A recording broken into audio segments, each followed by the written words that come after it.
पारंपरिक कोकण ह्या मिनी ब्लॉगमध्ये सर्वांचं मनापासून स्वागत आहे। मित्रांनो, आज साध्या पद्धतीमध्ये खरवेस कसा तयार करतात ते तुम्हाला मी दाखवणार आहे। चला तर बघूया।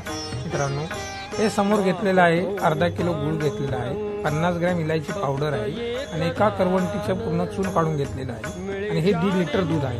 ह्या दुधामध्ये गूळ पहिला मिक्स करायचा आहे, त्याच्यानंतर इलायची पावडर टाकायची आहे। इलायची पावडर टाकून झाल्याच्या नंतर आपल्याला खोबऱ्याचं चून टाकायचं आहे।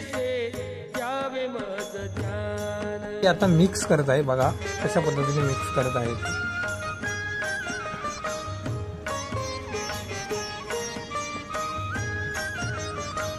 बालपणी होते माझे मन हे अजान, तरुणपणी संसारात गेले सर्व ध्यान, गेले सर्व ध्यान।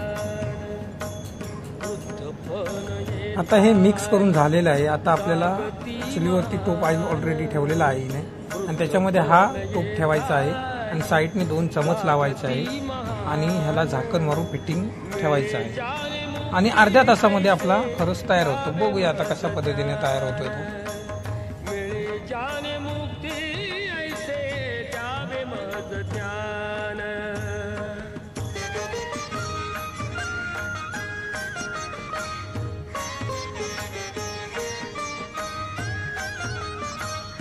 आणि आता खरवस रेडी झालेला आहे, बघू शकता मित्रांनो।